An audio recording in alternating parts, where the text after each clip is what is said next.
Hello and welcome to What's the Story, Ghost? I'm your host Annette. And I'm Steven. And today we are on episode 19. Steven, today we are going to discuss reincarnation. Cool. What are your thoughts on reincarnation? I want to be reincarnated as something cool, maybe like an eagle or something. An eagle would be cool. Yeah. Because even as kids we dream of flying. Yeah. We crack on? Crackety crack, crackalackin'. You may edit that one out. They're getting weirder and weirder, I love it.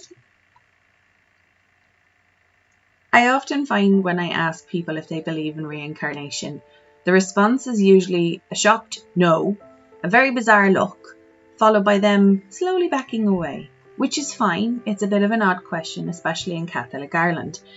But I'm a very open-minded person and I would like to think that there is more to life than wearing a human costume for 70 plus years and then nothing. Think about it. We observe the principles of reincarnation everywhere in life. Nature, the stars, even the idea of a new day. In nature, we observe a plant grow and live for days or weeks, and then the plant dies, releases its seeds, and another plant grows. In our stars, every star eventually runs out of its hydrogen gas fuel and dies. As the hydrogen runs out, a star with a similar mass to our sun will expand and become a red giant. In our days and nights, well, I know what you're probably thinking. Aha, Annette, that's just the Earth rotating around the sun, which is correct, but I'm not talking about physically. How many times have you had just a really mucky day and thought, tomorrow is a brand new day and I will make sure it's better? We reincarnate ourselves every day. It's in our nature, our blood, right down to our DNA to look for newer, better, faster or stronger, be it health, wealth or versions of ourselves. We naturally want to evolve. So I don't think that ends just because our time, this time, has ended. Dreams are the playground of the unconscious mind, and while repetitive dreams may occasionally signify trauma, fear, or problems that your brain is trying to process, repetitive dreams can also be reflections of a past life experience. I have a recurring dream of a castle. Now, not your typical princess dream that you have on occasion in adulthood that stems from a childhood dream, but I'm a maid in a castle. I think it's in the 12th century. I don't know, everyone is wearing robes or long dresses. In my dream, I walk from my home through a cobbled town towards the castle.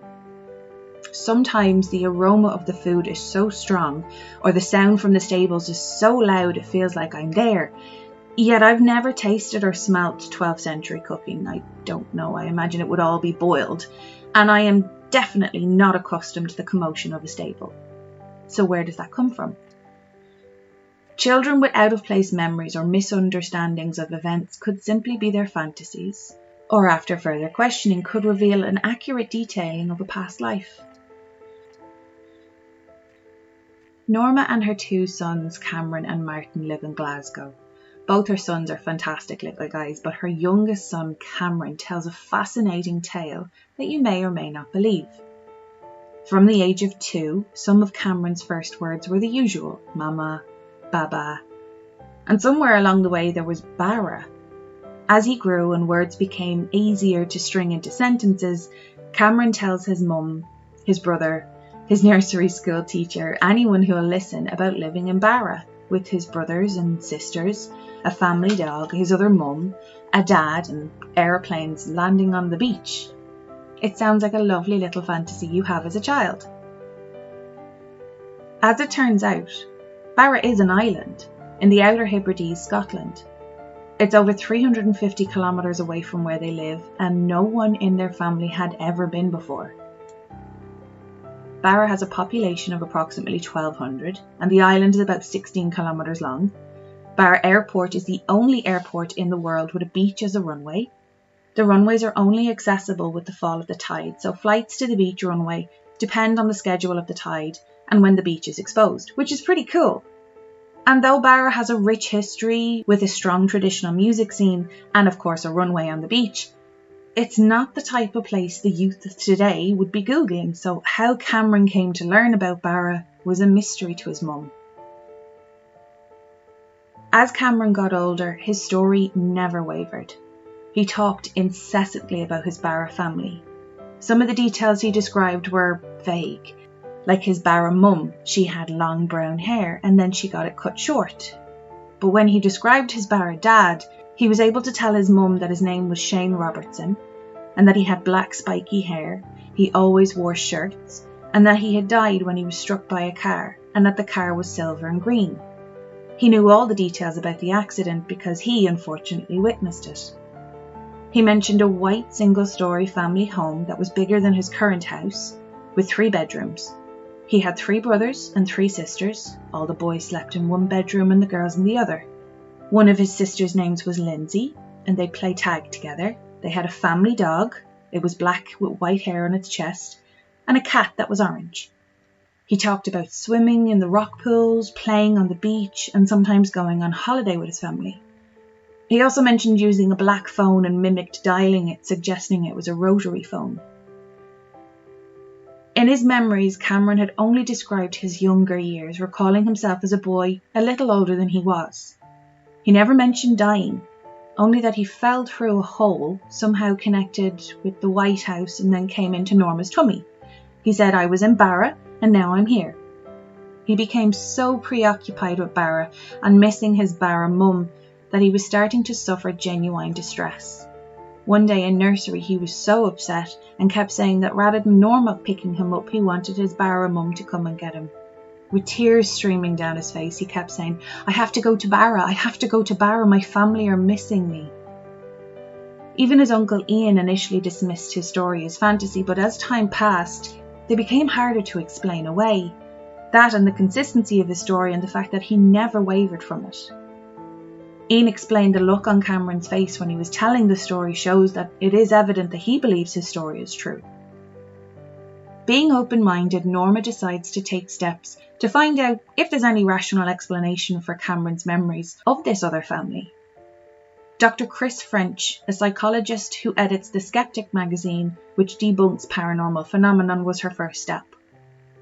Not surprisingly, he dismisses any talk of reincarnation, suggesting that a child's overactive imagination can be swayed by the multitude of television programs available and the easy access to the internet. Norma was not convinced. She does not believe that Cameron has ever watched programs that could have provided this information, or even something that Martin could have watched and then told his brother about. There was only 1 year between the boys, and she said she raised them practically as twins, so I imagine they watched the same things on TV and played with the same toys. So the next step is for Norma to visit Karen Majors, an educational psychologist who specialises in children and their fantasy lives. In her opinion, Cameron's imaginary friends are very different from typical childhood friends. In the past 40 years, 2,500 children have claimed to have memories of another life. At the University of Virginia, a department was set up to investigate these claims. Psychiatrist Dr. Jim Tucker is the director of research. I will attach the link as always, but one of the links is a video discussing this story and some other cases that Dr. Jim Tucker covers. One of the cases he speaks about is amazing. A couple talks about their son, who believes he was his own grandfather, which sounds odd, but he was able to identify his grandfather and his grandfather's first car in some photos. The parents thought this was intriguing since their boy's grandfather died the year before he was born. Now I know what you're thinking. Being able to point out his grandfather in a photo could be a lucky guess, but it was when his mum asked him, "And did you have any brothers or sisters?" that his answer floored his parents. He said, "Well, I had a sister, but she died. Yeah, she turned into a fish. She died. Some bad guys." What had happened was his grandfather's sister was murdered and her body was dumped in the San Francisco Bay. But there was no way he could have known her circumstances. It wasn't discussed among his family and barely discussed among his father's family. Now back to Cameron's story. Norma started to realise that there were no easy answers to the questions regarding Cameron's memories. Cameron had asked persistently to be taken to Barra. Norma had finally decided to make that journey. The decision to travel to Barra with Cameron was not welcomed by all. Norma had to stand up to a lot of people who disapproved, but she was adamant for so many reasons. For one, she was hoping the trip would either help give Cameron closure or proof. Dr. Jim Tucker had been following Cameron's case. To follow a case as it unfolds is a rare opportunity, so he flew from Virginia to Glasgow to join the family on their trip to Barra. Again, I mentioned the video link in the description, and I strongly recommend you give it a watch because I cannot accurately describe the reaction on Cameron's face when they land in Barra, on the beach runway, and he shouts out excitedly, "See, I told you it was true!" As they drove from the airport to the hotel, Cameron looks intently out the window and gives little descriptions of things he sees and things he remembers. The next morning, they visit the local heritage centre to try and find some information on who Cameron refers to as his Barra dad and the Robertson family. Callum McNeil is the local historian who looks into this for them. The Robertson family name living in a home close to the beach doesn't come up in the history of the island. But when Dr. Tucker and Norma tell Callum of the area that Cameron has told them about, he can narrow down at least a northern part of the island that they can go to. They drive past many houses on the island, but Cameron hasn't recognised his home yet. The adults are disappointed, but Cameron and Martin are 5 and 6 and they are elated playing on the beach and could care less about memories and details and phone calls. But the following morning, Callum the historian does call. Dr. Tucker and Norma go to meet him, and he informs them that his details of the homeowners were based on islanders in permanent residence. As it turns out, there was a Robertson family from the mainland who owned the white holiday home by the shore. In fact, it couldn't have been closer to the shore, so he gave them the details and they were off. The directions to the home take them down a route they hadn't travelled before. They don't tell Cameron where they're going, as they don't want to influence him or put any pressure on him. As they come upon the house, Cameron retreats into himself and is uncharacteristically quiet. But he walks around the home and shows his mum the secret gate and the rock pools he had told them about. They tour the house and Cameron tells his mum about the rooms that his brother slept in and that his sister slept in, but overall he's very sad. When they return to Glasgow, information is found regarding the family who holidayed in the home, and a meeting is arranged between Norma and a lady named Gillian Robertson. But Cameron starts acting out. He loses his temper and fights with his brother, and Norma assumes that maybe now he is frightened. He had always said that he missed his Barra family. But if they did indeed find them, would he have to go and live with them? In the end, he decides he wants to go with his mum to meet Gillian. While some of Cameron's details fit with absolute precision, others did not at all. The family name matches, along with the white house that they holidayed in, being so close to the shore, even the dog. But the name Shane Robertson and the car accident do not. There are so many questions here. How come Cameron remembered some details with impressive accuracy and other memories didn't fit at all? Were Cameron's memories made up of 2 different past life memories? Did visiting the home give Cameron some closure? In summary, no matter what happens after we're gone, one thing is for sure, and it's coined perfectly by Keanu Reeves when he was asked, "What do you think happens when you die?" And he replied, "I know that the ones who love us will miss us."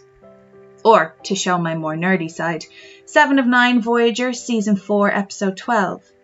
My connection to the Borg has been severed, but the collective still possess my recollections, my experiences. In a sense, I will always exist. What do you think of that? I was listening intently. That was a good one. Good, that's your job. I listen. It's interesting. It'll be cool. I'd like to watch the video.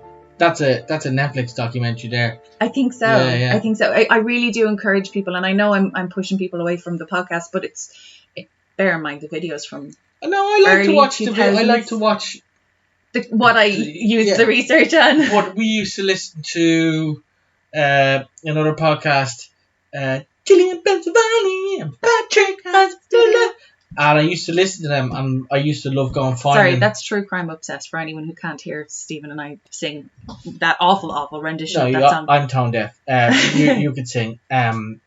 place your request for Annette to sing in the next episode. No, but I used to listen to them, or we used to listen to them. You know, when we went on long drives, we listened to them, and then I'd try and find them on Netflix or whatever that and only watch them. happened today when we were driving, and you start talking to me about this thing that you watched, this documentary, and as soon as you mentioned Zion, one, The Matrix came into my head, and two, I was flooded by all these memories of Gillian and Patrick having their giddy conversations as they do. And then I remembered we had actually listened to them do an episode on the documentary. So there was times where you'd listen to a podcast and you're kind of like, right, that's their rendition of it. I'd love to watch it myself just to get an idea of it. The video itself is probably from, I don't know if it's the very early 2000s, maybe close to 2000, nowhere further than 2010. But the reason I'm telling people to watch it is just, I can't explain his little face when he sees things and he gets really excited. And even when he's at home and they're doing the interviews with, say, his mum's neighbour next door, and her kid comes over and they all play together, you can see him. He's an electric character, and he's just really happy and he's bouncing around the place. And then as soon as they come up to the house, bear in mind he's only 5. And all he wants her to do is hold him. And I don't mean just like cuddle into her. He wanted her to pick him up and hold him. Yeah. He immediately felt very withdrawn. And like she said, she reckoned that the reason he reacted the way he did was, oh God, now that I'm here, I don't know if I actually want to go. I don't know if I want this. I want to stay with my mum. Because it's really funny. Norma said to him, he's such a cheeky little thing. Norma said to him, or do you love me or your Barra mum more? And he was like, I love you both the same. And she was like, no, that's the wrong answer, you cheek. But it's really cute. He's such a cute little kid. And then he just completely changes as soon as they get to the house, and he has an absolute strop and starts acting totally out of character because she reckons he thinks, oh, if this other family does exist, are they going to want to take me? Am I going to have to leave my mum and my brother? I'd love to see like a follow-up of afterwards. What if it's close to a paranormal hotspot, that because the accident happened there, or where he died there close to a paranormal hotspot, and then went through the wormhole to his mom's tummy. Yeah. When he returns to that paranormal, he might sense it and feel angry and aggravated, or it might affect him in a different way. It might like the veil could be really thin and he just has all these mixed emotions. Exactly. Yeah. I'm wondering though, should they have maybe tried variations of the name instead of just focusing on Shane Robertson, car crash, lived in White House? Should they maybe branch out a little bit? They might have tried Robinson, because we have edited that in, and then have. I love Lost in Space. It's one of my favourite series. So yes, that has been edited probably 14,000 times. No. But I'm just wondering if they could have, instead of looking for X, Y, and Z, could they have looked for X and then seen where that went? So obviously there's only 1,200, and there would have been less at the time, but there's only 1,200 people on this tiny little island. It's not in any way, shape or form a big, bustling, booming island. It's not like Ibiza where it has thousands upon thousands of people. It's got 1,200 people. Surely if they'd looked, I mean, he mentioned the rotary phone. So that's, I mean, my nana had one of them. You're talking 60s, 70s. Could they have looked for, accidents that happened involving a greenish, silverish car? Like, I think they could have maybe looked into it a little bit more for him that way.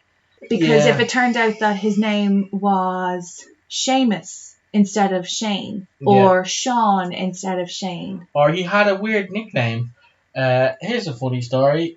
I found out my granny's actual name when I went to visit her in hospital, and I went up to the nurse's station and I said, can I speak, or I'm here to see my grandmother, Molly, and they're like, there's no Molly here.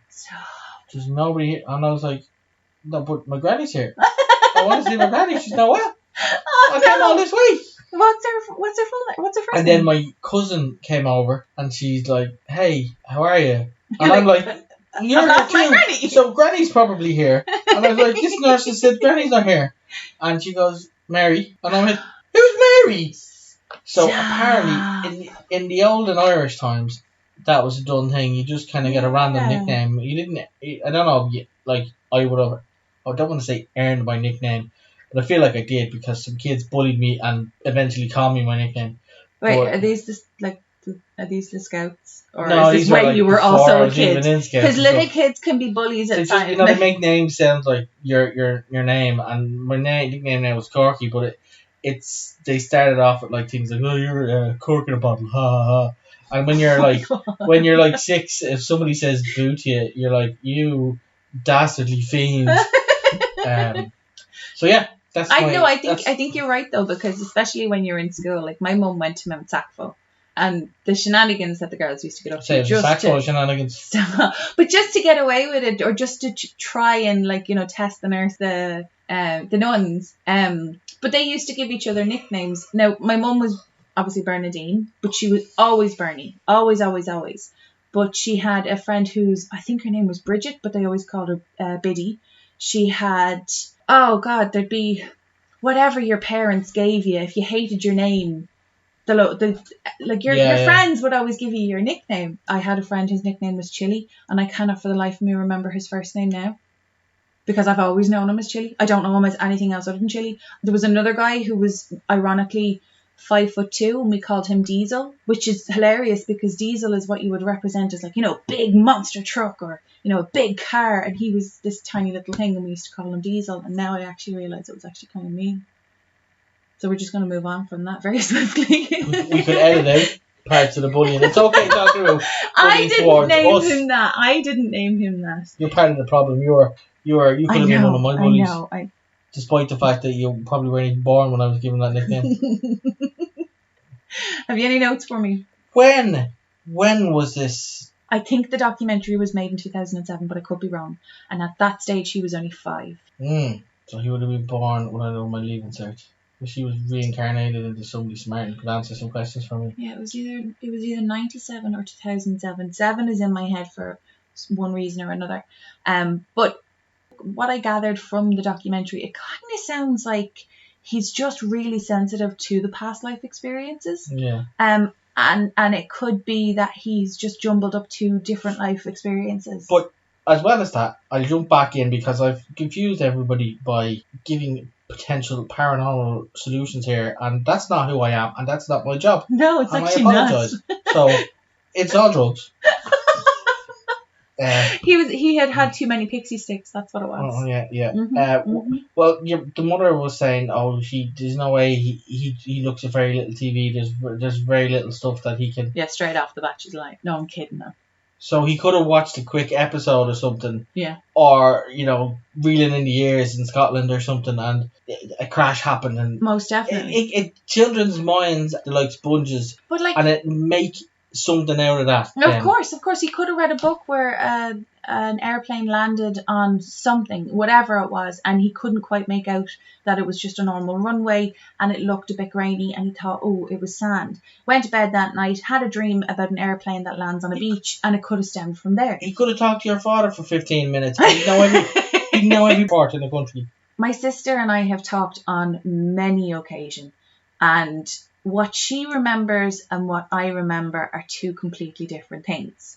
So the fact that, yes, her 2 sons were only a year apart, my sister and I are just barely 2 years apart, there's things that she remembers that we were both at said event, but we both remember things completely differently. So it could be a case that, maybe Martin was telling them a story and he maybe misheard it, or they were both, they lived 350 kilometers away from that beach, but it doesn't mean that they've never been to a beach before. And from going to Bray, he could have gone to an air show, he could have seen an airplane while he was at the beach and went home that night, and through conversations that he and his brother had the most elaborate dream, or maybe he was reincarnated. Could have been any of them things. I don't know if it's out of fear, and this is why the Chris French, the psychologist he does the debunking in the Skeptic magazine. He plays me in the film of our documentary style podcast. Exactly. Yeah, he puts it very coldly, I suppose, but he puts, we like the idea of reincarnation because it makes us feel better, and it's not because, oh God, when we go, I very seldom feel for the person who was gone. they're gone, and be it to a better place, or they're not in pain anymore, whatever solace you can take from it. My perspective, like when my mum passed away, I thought to myself, do you know what? She always thought she wanted to be a butterfly. My mum was a bit on the outside side of weird. She was pretty cool, but she was pretty weird. I take solace in knowing that she could be off as a butterfly. My mother is convinced that every time she sees Robin, that her dad or mother have come to say hello. Stephen, darling, that is your mother and everybody else's mother, because someone somewhere said along the way, look, there's your granddad, look, there's your Uncle John, look, there's your Auntie Rita. If that gives your mum some sort of solace, go for it. I'm off. Well, see, every time I see a white feather, I think of my mum. Every time I see a butterfly, I think of my mum. The day of my mum's reposal, my sister just went off to have a bit of quiet time. She was doing her eulogy, and she sat in a field, or in the rose garden in the place that we had the thing, and myself and my auntie were chatting away, and I had my back to my sister, and my auntie stopped me and she pat me on the shoulder and she was like, look at your sister. And I looked at her, and I swear to God, as true as I'm sitting here, there was about 10 butterflies flying around her. Now, take from that what you will, but I like to think that was my mum looking over her shoulder going, no, I don't like that, rewrite that. No, you can't say that about me. It might be funny, but it's not very flattering. Yeah. What do butterflies eat? Small bugs, I suppose. I don't know. Do they eat anything? That's why they don't last that long. I'd love to be one of those, like, I'd love to be constantly reincarnated into one of those one day kind of bugs.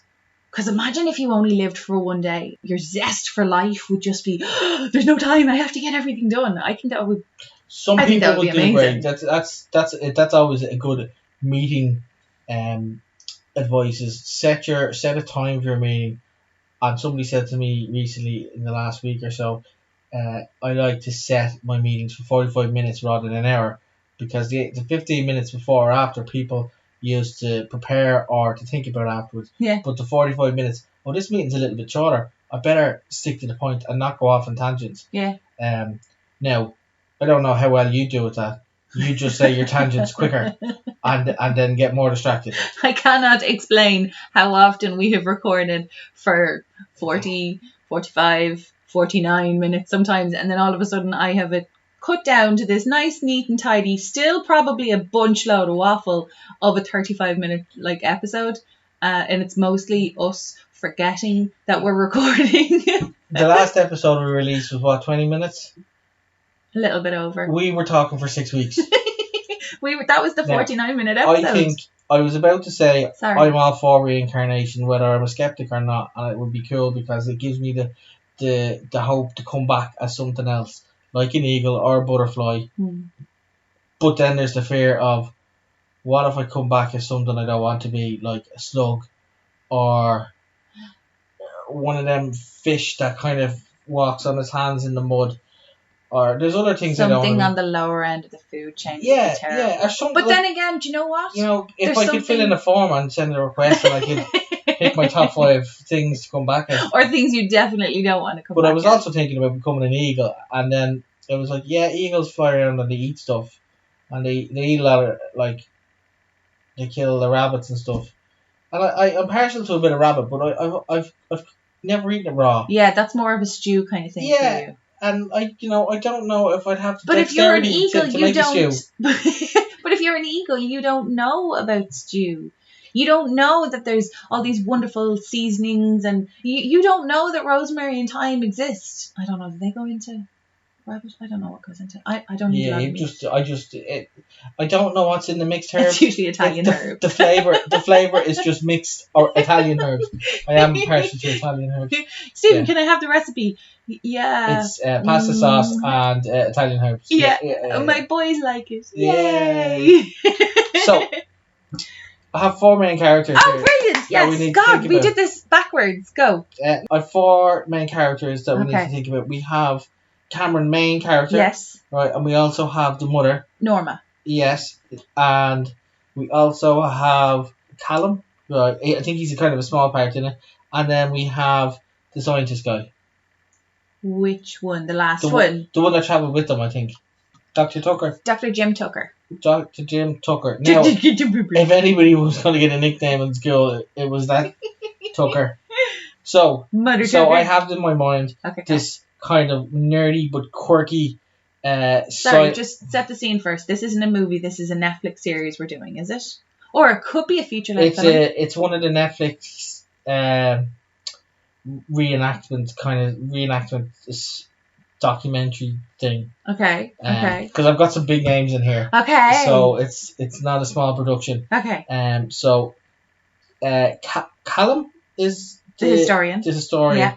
So in my mind, he's a little bit wild and a little bit quirky, and a recent person has come to light this week, going for a dip in Vico bats. Harry Styles. Yes. Yeah. Yes. He would make a great. Now, bear in mind, you don't know what Callum in this program actually looks like. No, but the idea here is that I have visualized what. Apologies, this is your show. Okay, so I can see. No, this is not my show. This is my segment. So Harry Styles plays Callum. Okay. Okay. Now, the mother. Yes. This is with a serious acting in here now. Okay. Hayley Cuckoo. Big Bang. Big Bang. Yes. Now. Oh, cause she'd be the loving mum, and she'd be kind of like, listen, none of your business. I'm bringing him. He needs to find out if this is true. Yeah, I can see that. Yeah. And then you're gonna love this because you've never heard of this fella before. You've never heard of this show before. It's Kathy Bates. No, it's not. I haven't. We haven't got a Kathy Bates yet. Okay. But Gaten Matarazzo. If I'm not even sure if I'm saying that right, but he plays Dustin in Stranger Things. Oh, for God's sake! There's Stranger Things all right, in there. And now my favorite is the quirky, weird, but brilliantly smart Dr. Tucker. Yes. Jeff Goldblum. Yes. Oh my God, this actually sounds amazing. I have someone for Kathy Bates, the psychologist who told Norma, "No, you're not crazy. That's not normal." Yes. Childhood fantasy. That's who she could play. She could be the no. You need to go. You need to travel to Barry. I could see it. I can see it all in my head, which is probably where it's going to stay. But it's a really nice thing. It's a lovely show, Stephen. Well done. Really impressed with that cast. The whole lineup. Feel free to edit out your sarcasm. I'm not being sarcastic. That was really, really good. I really enjoyed it. The only one that I would vary slightly with is Harry Styles, and that's only because John C. would be more Callum for me, and that's only because he's older. He is a historian. So when you watch this documentary and it was an older man playing it. Well, see, I don't immediately think of a young person in their 20s or 30s, and please tell me if I'm wrong. If there's people out there that have massive history majors and I'm after like slapping you in the face with a fish, I'm very sorry. But it's a teeny tiny island, and a historian who's generally from the island wouldn't be in his 20s or 30s. What about Doc Martin from Back to the Future? Just a bit crazy. Yeah, no, that could work. That could work. Well, look, if you're listening, John C. Reilly or Doc Martin from Back to the Future or Harry Styles, we are holding auditions. Hang on a second. When I said Sharon Curley, you were like, Sharon Curley's from The Snapper. How come you're allowed to say Doc Martin from... But I'm not allowed to say Sharon Curley because this is your segment and I'm going to shut up. Keep going. You're getting on the bus now, thanks. So all of those three players, feel free to contact us directly with our Instagram page. Yes, we can line up some interviews. We have no budget. We have no set. We have no backup of any kind. We have a bucket full of gumption, dreams, and imagination, and I think that's all we need. But feel free. Imagine you and I actually trying to write a story together, though, because I lean into the. I had a conversation with someone the other day, and they were like, "I don't believe in stuff." It's still going on. Yeah, no, not anymore. They were like, "I don't believe in anything I can't see," and that fascinates me, because you can't see a whole bunch of stuff, but you kind of rely on it on a daily basis. You can't see the air, but yet you're breathing it. Exactly. But I would lean into a story more so in that I would believe pretty much anything. And it's not because I'm gullible. It's because I have to believe there's more than what I can see or feel or touch. Because there is a difference between feeling things and touching things. I have to believe that there is more. So for you and I to write a story, I'd be like, no, of course, I see the romantic side of it. And you're like, but it's not real. And I'm like, no, but look at it from the moochy side. And you're like, but the goblin is not real. You and I could not write a story together. Your story would be a novel, and my story would be a paragraph. It'd be the footnotes. It's actually, it depends, and it's all about perspective. It depends on how you see things and what you see. And do you remember I mentioned about one of the training courses we did, Insights it was called, in work, and Yeah.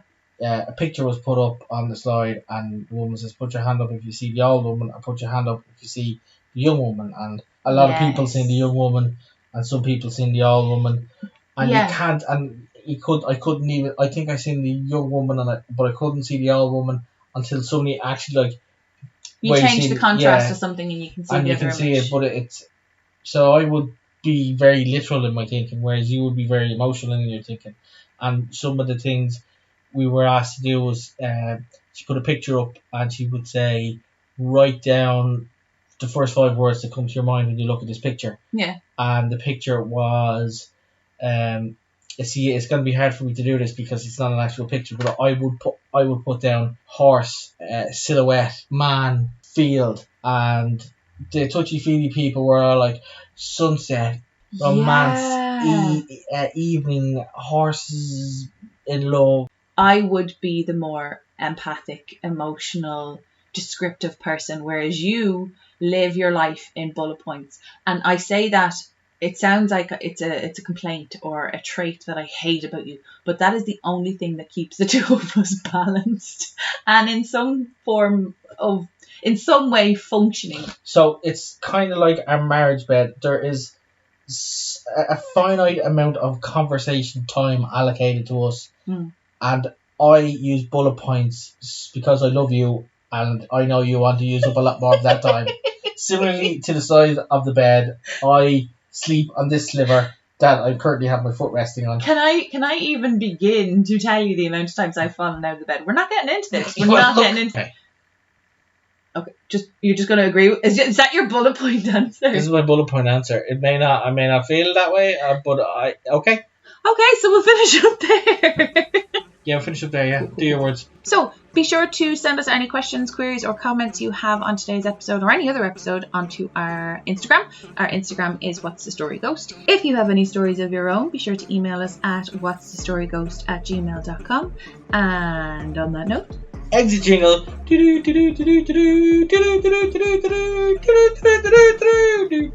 What game show is that? I don't know.